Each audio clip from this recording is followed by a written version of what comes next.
the challenge in the offshore industry sometimes is people want to go out and be James Bond.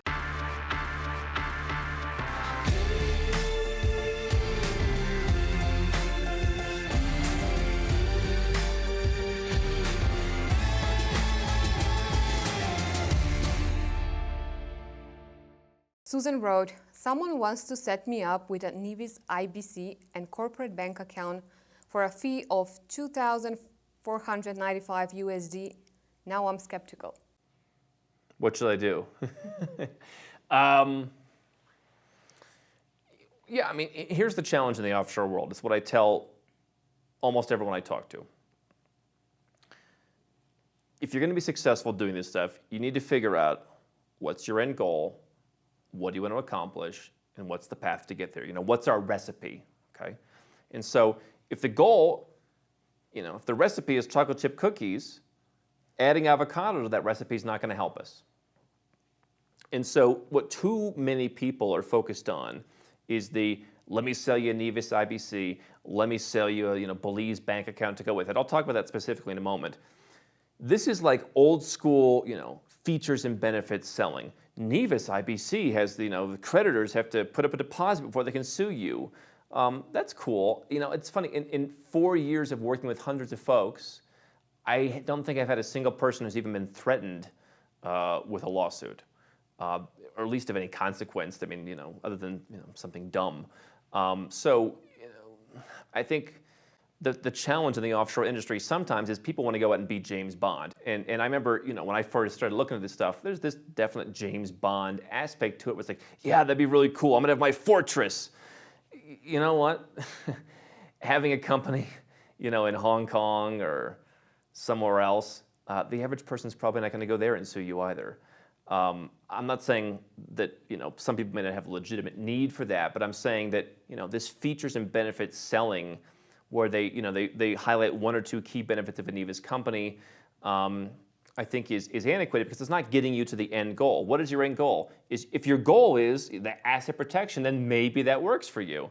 If your goal is just running a business, then Nevis probably doesn't work for you that well, honestly. And so what you've got is a lot of people in this industry who are selling stuff that used to work a long time ago.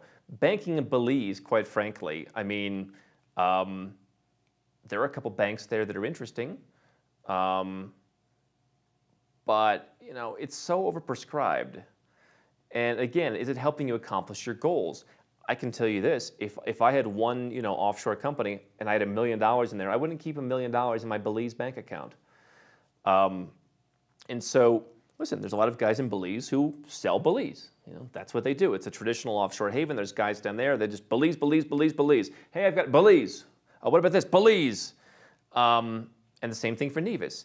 So they're just old school jurisdictions. And what you're seeing is with offshore banks in these kind of smaller countries. Obviously, Belize is not an island, but offshore jurisdictions, many of which are islands. There's been a lot of crackdowns from the U.S. government, from correspondent banks, from all sorts of entities around the world that have threatened these smaller countries with status, we're going to put you on the blacklist, the gray list, clean up your act, and it makes it difficult to bank there. Same thing with these offshore company jurisdictions. Onshore is the new offshore. Finding ways to legally reduce or eliminate your tax onshore or through hybrid structures, I think is a lot more effective than going to these, tiny fly-speck islands, which are on everyone's radar these days.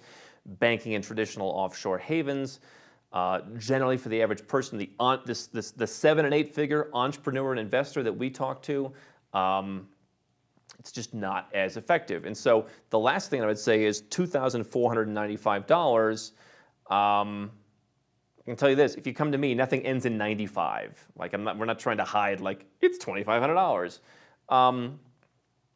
It's a normal price for kind of an off-the-rack service. But again, what's an off-the-rack service going to get you? If your goal is taxes, just having a Nevis IBC is not going to solve your problem.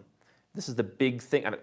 I've seen people who've gotten into hundreds of thousands of dollars in problems because they just thought, oh, Nevis has no taxes. I'll just sit here in Canada and run my Nevis company and pay no tax.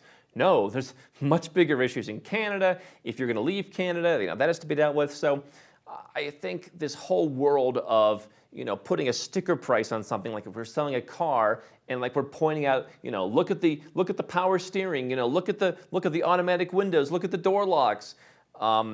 No, the goal is I want a comfortable car to drive around, get my family from point A to point B. That should be the goal rather than power windows. And when I see this in the offshore industry, it bothers me. And I think a lot of people fall prey to not solving the problem they went to solve because they get sucked into features and benefits. Hi, I'm Andrew Henderson from Nomad Capitalist. I wrote this book, which you can find on Amazon, to distill a lot of the stuff we talk about in these videos and a lot of the stuff I've learned over the last decade plus traveling all around the world, teaching you about how to legally reduce your taxes, build your personal freedom, and create wealth faster. Definitely get a copy of this book if you want to learn more. Now, if you want to watch more videos, make sure you subscribe to our channel and make sure you click the notifications bell so you never miss one of our new videos with more tips on how to go where you're treated best. And if you're already a 6- or 7-figure entrepreneur and you'd like to put these strategies in place for yourself, go to nomadcapitalist.com and learn about how I can help you.